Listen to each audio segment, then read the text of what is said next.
Oscilaciones. Una oscilación es la variación repetitiva de alguna medida alrededor de un valor de equilibrio. Por ejemplo, una masa colgando de un hilo, un péndulo, tiene una posición de equilibrio con el péndulo en la posición vertical.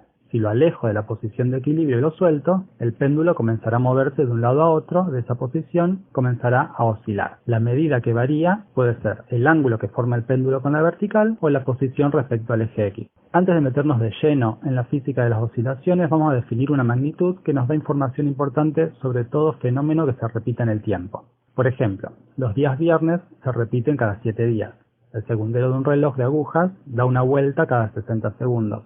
Esta magnitud importante nos da información de cuánto tarda en repetirse el fenómeno que estamos observando. En este curso vamos a ver tres formas de dar esa información. Una es el período. El período, lo representamos con la letra T mayúscula, indica cuánto tiempo tarda en repetirse el fenómeno. Vamos a usar generalmente el segundo como unidad de medida. Entonces, la aguja del segundero de un reloj da vueltas con un periodo T igual a 60 segundos. El día viernes se repite con un periodo T de una semana o 604.800 segundos. La frecuencia la representamos con la letra F y la pueden encontrar también en los libros como la letra griega nu, indica cuántas veces se repite el fenómeno en un segundo. La unidad es el Hertz, en honor al físico alemán Heinrich Hertz, que realizó importantes aportes al electromagnetismo. ¿Qué tiene que ver las oscilaciones con la electricidad y el magnetismo? Lo vamos a ver más adelante. Para la aguja del segundero, entonces, la frecuencia será una vez cada 60 segundos, o sea, la frecuencia es 0,0167 Hz. El viernes se repite con una frecuencia de 1,65 por 10 a la menos 6 Hz. Noten que la frecuencia en Hz es la inversa del periodo en segundos, F igual a 1 sobre T.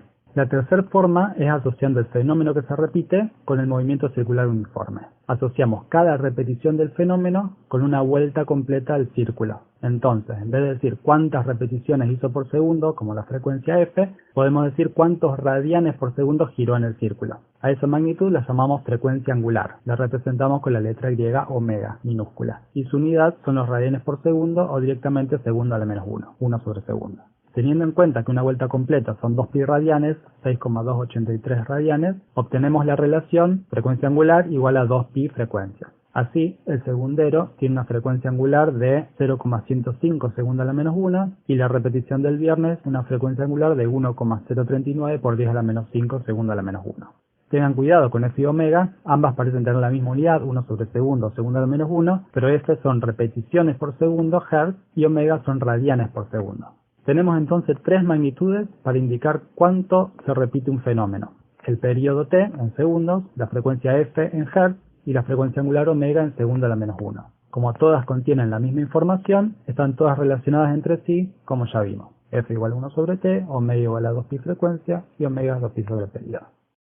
Volviendo ahora al tema concreto de oscilaciones, vamos a aplicar lo que sabemos al sistema físico más simple que muestra comportamiento oscilatorio. Una masa M unida a una pared mediante un resorte de constante elástica K. ¿Por qué oscilar este sistema? En su posición de equilibrio, el resorte está en su longitud natural L0. Si alejo la masa de esa posición, el resorte le ejercerá una fuerza en sentido tal de restablecer la posición de equilibrio. Es decir, si lo estiro, se va a querer comprimir y si lo comprimo, se va a querer estirar. Por supuesto que cuando digo que el resorte quiere esto o aquello, no me estoy refiriendo a que el resorte tiene sentimientos y puede elegir qué quiere hacer, es solamente una forma de hablar. Los experimentos muestran que cuando se aleja un resorte de su forma en equilibrio, ya sea comprimiéndolo o estirándolo, siempre ejerce fuerzas para volver a esa forma. Este comportamiento es bastante general. Todo sistema que ejerza fuerzas para volver a su posición de equilibrio, al sacarlo del equilibrio comenzará a oscilar. Por ejemplo, si meto una pelota pequeña dentro de un bol o cualquier recipiente con forma similar a una sección de una esfera, la pelotita va a tender a ir siempre hacia el fondo. Si la coloco alejada del fondo, comenzará a oscilar alrededor de esa posición de equilibrio. En cambio, si doy vuelta el bowl y coloco la pelotita arriba, no hay fuerzas que hagan que la pelotita se quede en la cima del bowl.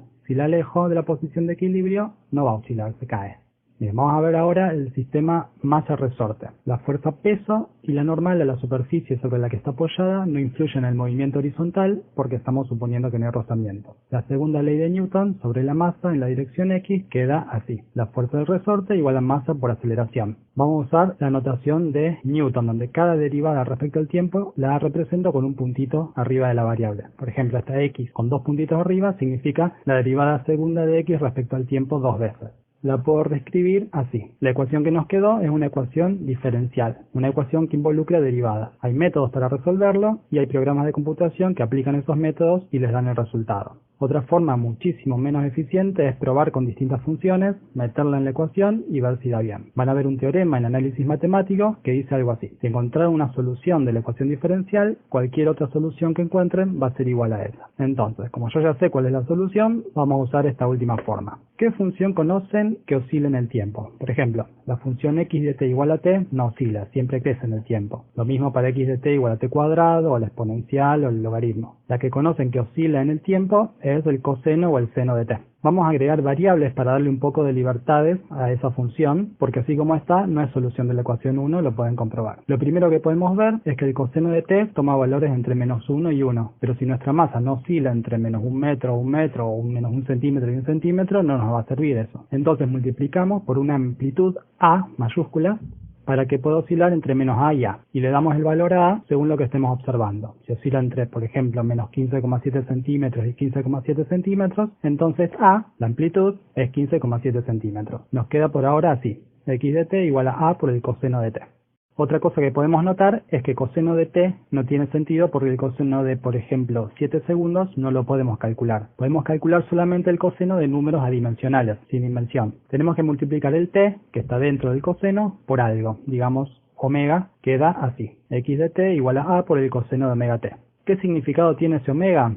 Su unidad tiene que ser segundo a la menos 1, para que al multiplicarla por el tiempo en segundos se cancelen los segundos, quede un número adimensional y podamos calcular el coseno. Sabemos también que el coseno se repite cuando el ángulo cambia en 2pi radianes o directamente en 2pi. Y queremos que el movimiento se repita en un tiempo t mayúscula, el periodo que definimos antes. Entonces podemos armar esta ecuación, que omega por el tiempo más el periodo sea igual a omega por el tiempo más 2pi. ¿Sí? Se repite cada 2pi. Lo que está dentro del coseno calculado cuando pasó un tiempo igual al periodo tiene que ser igual a lo que está dentro del coseno más 2pi, porque el coseno se repite cada 2pi.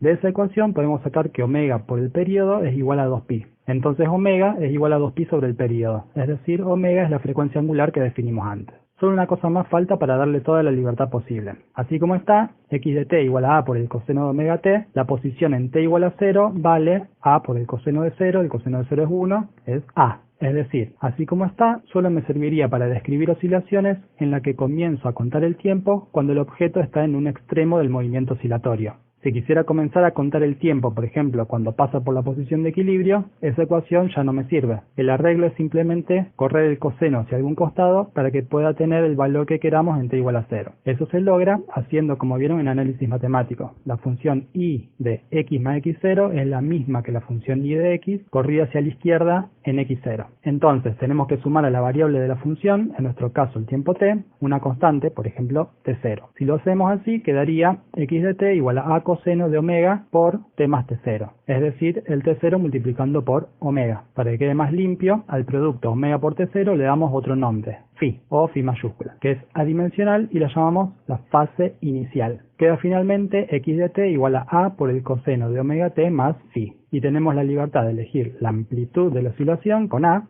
cómo se repite en el tiempo con la frecuencia angular omega, y la fase inicial phi para indicar, por ejemplo, dónde está el comenzar a contar el tiempo. X entre 0 va a ser igual a por el coseno de phi. Después de hacer todo esto, todavía no sabemos si esta función es solución de 1. Por supuesto yo ya sé que es solución si no hubiese hecho todo esto, pero vamos a verificarlo. Si x de t igual a por el coseno de omega t más phi, la velocidad b de t es la primer derivada respecto al tiempo, que me queda menos a por omega por el seno de omega t más phi. Podemos ver que la velocidad máxima es a por omega, pues el seno está entre menos 1 y 1, entonces la velocidad va entre menos a por omega y a por omega. La aceleración es la derivada respecto al tiempo de la velocidad, entonces nos queda que la aceleración es menos a por omega cuadrado por el coseno de omega t más phi. La aceleración máxima es a por omega cuadrado.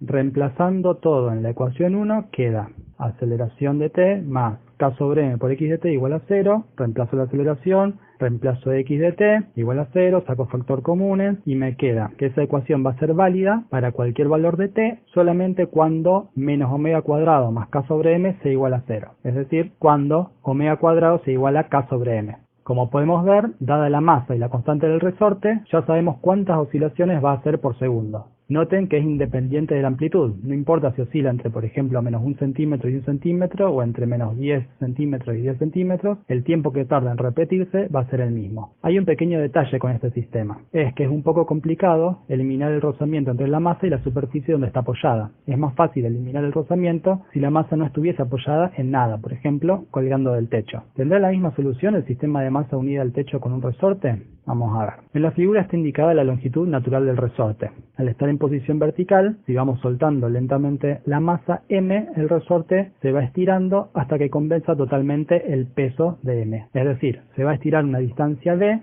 tal que la constante del resorte por d se iguala al peso m por g, donde g es la aceleración debido a la atracción gravitatoria. Esa posición va a ser la posición de equilibrio y desde ahí vamos a tomar la posición x. Cuando corra la masa, comenzará a oscilar alrededor de esa posición x igual a 0. La longitud del resorte será entonces su longitud natural, L0, más cuánto se estiró por estar colgando, d, más cuánto está oscilando, x. L es igual a L0 más D más X. Acá podemos ver el diagrama del cuerpo libre donde tenemos el peso y la fuerza que hace el resorte. Entonces, sumatoria de fuerzas, M por G menos la constante K del resorte por cuánto se estiró, L menos L0, es igual a masa por aceleración. Escribimos L como L0 más D más X, las L0 se van, me queda M por G menos K por D menos K por X igual a masa por aceleración. Pero sabemos que K por D es igual a M por G, entonces se simplifica todo y nos queda la misma ecuación que teníamos con la masa oscilando en la posición horizontal. Por lo tanto tendrá la misma solución. X de t igual a por el coseno de omega t más phi.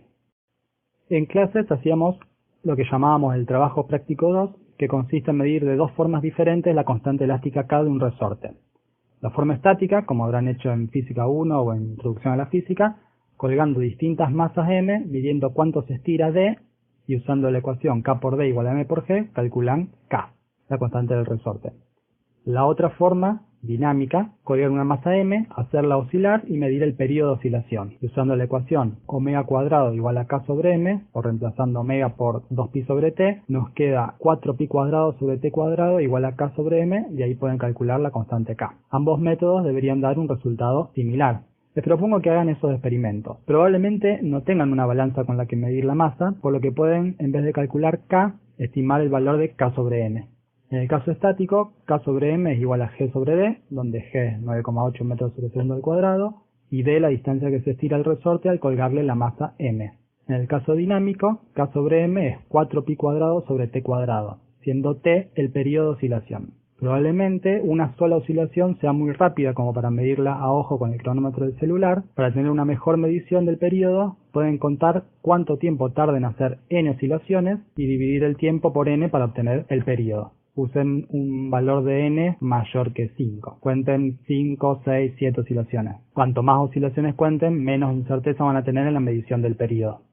Vamos a ver ahora la energía del oscilador armónico simple. La energía del sistema masa-resorte la podemos escribir como la energía cinética, 1/2 de la masa por la velocidad al cuadrado, más la energía potencial elástica, 1/2 de k por x cuadrado. Reemplazando con la solución que encontramos para x y b, nos queda que la energía es 1/2 de la masa por a cuadrado omega cuadrado por el seno cuadrado de omega t más phi, más 1/2 de k por a cuadrado por el coseno cuadrado de omega t más phi. Recordando que k es igual a m por omega cuadrado, sacamos los factores comunes y nos queda que la energía es 1/2 de la masa por a cuadrado omega cuadrado multiplicado por seno cuadrado más coseno cuadrado. Finalmente, usando la relación que seno cuadrado de algo más coseno cuadrado de lo mismo es igual a 1, llegamos a que la energía no cambia en el tiempo y es igual a 1/2 de la masa por a cuadrado por omega cuadrado, ¿sí? Eso sería la velocidad máxima al cuadrado, 1/2 de la masa por velocidad máxima al cuadrado, o 1/2 de k por a cuadrado. Habrán notado que la amplitud de oscilación de cualquier sistema va disminuyendo con el tiempo. Sin ningún vínculo externo, todo sistema real va a dejar de oscilar en algún momento. Para modelizar este fenómeno podemos agregar un término a la ecuación 1 que provoca una pérdida de energía. Vamos a agregarle una fuerza viscosa, una fuerza proporcional a la velocidad, Fb igual a menos v larga por velocidad. Al hacer esto, tenemos ahora un oscilador amortiguado, siendo el parámetro gamma igual a v sobre m el amortiguamiento. Cuanto mayor sea gamma, más amortiguado será el oscilador. Si planteamos la sumatoria de fuerzas, nos va a quedar esta ecuación, menos K por X menos B por X punto igual a masa por aceleración, que la podemos reescribir como X2 puntos más gamma por X punto más omega 0 cuadrado por X igual a 0, donde gamma es B sobre M y omega 0 cuadrado igual a K sobre M. Esta omega 0 es la misma que habíamos llamado omega antes, pero le puse omega 0 para distinguirla de las nuevas frecuencias que van a aparecer en un momento. Nuevamente tenemos una ecuación diferencial que tenemos que resolver. Si ponen esa ecuación en algún programa que resuelve ecuaciones diferenciales, o si las saben resolver, se van a encontrar con tres soluciones distintas dependiendo del nivel de amortiguamiento. El oscilador débilmente amortiguado, donde gamma es menor que 2 omega 0, tiene una solución x de t igual a e a la menos gamma sobre 2 por t por a por el coseno de omega 1 t más phi, donde omega 1 cuadrado es omega 0 al cuadrado menos gamma sobre 2 al cuadrado. Noten que cae exponencialmente la amplitud de oscilación. Otra solución es el oscilador sobreamortiguado, cuando el amortiguamiento gamma es mayor que 2 omega 0. La solución es, otra vez, e a la menos gamma sobre 2 por t por a por el seno hiperbólico de omega 2 por t más b por el coseno hiperbólico de omega 2 por t. Noten que ahora no tenemos el seno y el coseno, sino senos y cosenos hiperbólicos. Así casi no va a oscilar esta solución. Omega 2 al cuadrado es igual a lo mismo que omega 1, pero cambiando de posición el omega y el gamma para que quede positivo. Finalmente tenemos el oscilador con amortiguamiento crítico, donde gamma es igual a 2 omega 0. La solución de este oscilador es x de t igual a e a la menos gamma sobre 2 por t por a más b por t, donde todas las constantes a, b y phi se obtienen de las condiciones iniciales del problema, ¿sí? Cuál es la posición inicial y cuál es la velocidad inicial. Ahora vamos a hablar un poquito sobre estas soluciones. Imaginen que tienen una puerta que quieren que se cierre sola. Vamos a usar una puerta vaivén, así se puede abrir hacia los dos lados. Para que se cierre sola, le ponemos un resorte que la devuelva a su posición cerrada. Si la dejamos así, solo con el resorte, cuando abrimos la puerta y la soltamos, comenzará a oscilar de un lado a otro. La interacción con el aire le va a dar un pequeño amortiguamiento, más grande cuanto más grande sea la puerta, que va a hacer que las oscilaciones vayan disminuyendo en amplitud y después de un largo tiempo la puerta queda cerrada. Si eso sería acá la solución en verde, un oscilador débilmente amortiguado. La amplitud va decayendo exponencialmente con el tiempo. Entonces, para que no oscile tanto, yo quiero que se cierre rápido la puerta, le agregamos un amortiguador. Generalmente es un pistón con aceite adentro. Lo habrán visto en las puertas que se cierran solas. Si el amortiguamiento es muy grande, al soltar la puerta abierta, muy lentamente comenzará a cerrarse. Más lento cuanto mayor sea el amortiguamiento. Y sería la solución del oscilador sobreamortiguado, esta curva violeta. Cierra más rápido que la verde, pero tarda bastante tiempo en cerrarse. Para que deje oscilar y por lo tanto se cierre lo más rápido posible, el sistema debe estar en su amortiguamiento crítico o cerca de crítico. Y ahí se va a cerrar como la curva esta naranja. Fíjense que se cierra mucho más rápido que el sobreamortiguado. Con respecto a la energía del oscilador amortiguado, en las soluciones de la práctica está calculada la energía del oscilador débilmente amortiguado, que cae exponencialmente con el tiempo. La energía es la energía inicial por E a la menos gamma por T. Oscilaciones forzadas débilmente amortiguadas. No solamente ahora apartamos la masa de su posición de equilibrio y la soltamos, sino que también le aplicamos una fuerza externa que depende del tiempo de esta forma. Fuerza externa, una constante por el coseno de omega t. Vamos a ver qué sucede según el valor de esa frecuencia omega. La ecuación a resolver es esta. Fuerza externa menos K por X menos B por X punto igual a masa por aceleración. Dividimos todo por la masa y reordenamos y queda X2 puntos más gamma por X punto más omega 0 cuadrado por X igual a fuerza externa sobre masa, donde gamma es B sobre M y omega 0 cuadrado es K sobre M. Esta ecuación diferencial se llama no homogénea. Homogénea es cuando el término independiente de la función es igual a 0. Que resolvimos antes con f externo igual a 0. Van a ver en análisis que la solución de una ecuación diferencial no homogénea es igual a la solución de la homogénea, xh de t, las soluciones que vimos del oscilador amortiguado, más una solución particular de la inhomogénea que vamos a llamar xp de particular. Sabemos que la solución de la homogénea, el oscilador amortiguado, se va a 0 después de cierto tiempo, que puede ser mucho o poco dependiendo de cuán amortiguado esté. Si se acuerdan, todas las soluciones están multiplicadas por e a la menos gamma t, entonces se van todas a 0. La solución particular tiene esta forma, xp de t es igual a una amplitud b, que depende de la frecuencia con que estoy excitando, por el coseno de omega t más phi también de omega. Es decir, es un oscilador oscilando con la misma frecuencia omega que la fuerza externa, la amplitud y la fase dependen así de la frecuencia. Si graficamos la amplitud B de omega en función de la frecuencia externa omega, obtenemos lo que se denomina curva de resonancia. Si la frecuencia externa omega es cercana a 0, estamos acá, la amplitud va a ser igual a la amplitud con la que estoy excitando con la fuerza externa. Si la frecuencia es muy alta, la amplitud de oscilación tiende a 0. Y cuando estoy en una frecuencia particular del sistema, la amplitud de oscilación es más grande que la amplitud con la que lo estoy excitando. Digamos que es Q veces más grande. En ese caso, se dice que el sistema está en resonancia. A esa frecuencia se la denomina frecuencia de resonancia, y al valor Q se le llama factor de calidad del oscilador. Podemos calcular cuánto vale esa frecuencia de resonancia buscando el máximo de B de omega. El máximo va a estar donde el denominador sea mínimo, y encontramos el mínimo donde la derivada se hace 0. Si hacen las cuentas, resulta que la frecuencia donde está el máximo, omega max, es igual a omega 0 al cuadrado menos gamma al cuadrado sobre 2. A esa frecuencia omega max se la denomina frecuencia de resonancia. Noten que cuando el amortiguamiento es muy pequeño, gamma mucho menor que omega 0, la frecuencia de resonancia es igual a omega 0, la frecuencia con la que oscila el sistema sin amortiguación.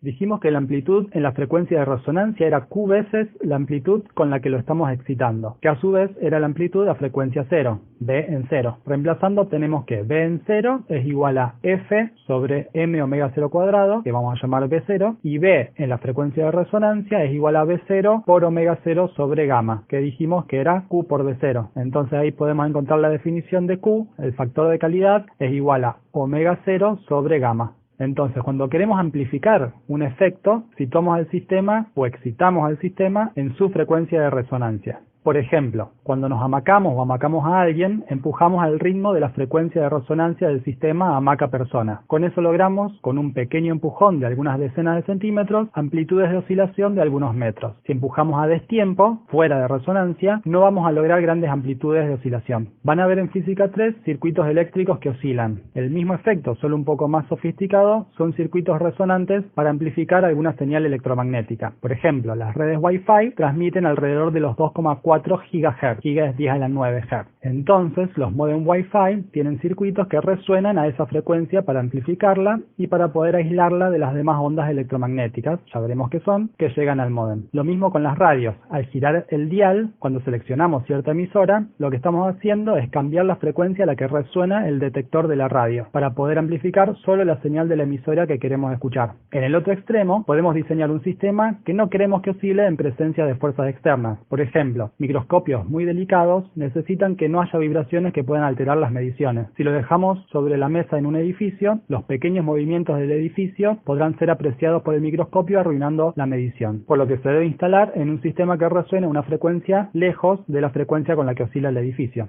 Otro ejemplo más común es el amortiguador en las ruedas de los vehículos. Un vehículo con las ruedas unidas directamente al chasis vibraría mucho y sería incómodo manejarlo. Si se unen las ruedas al chasis mediante resortes, cada pozo o deformación de la calle hará oscilar el auto hacia arriba y hacia abajo sin parar, lo cual puede ser divertido al principio, pero no es seguro para conducir, sobre todo si la amplitud de oscilación es tan alta que alguna rueda deja momentáneamente de estar en contacto con el suelo. Entonces se le agrega un amortiguador de tal forma que el pico de resonancia sea chato, que el oscilador tenga un Q pequeño, un factor de calidad pequeño, y que la frecuencia de resonancia esté lejos de las frecuencias con las que las irregularidades de la calle pueden excitar el sistema rueda-resorte.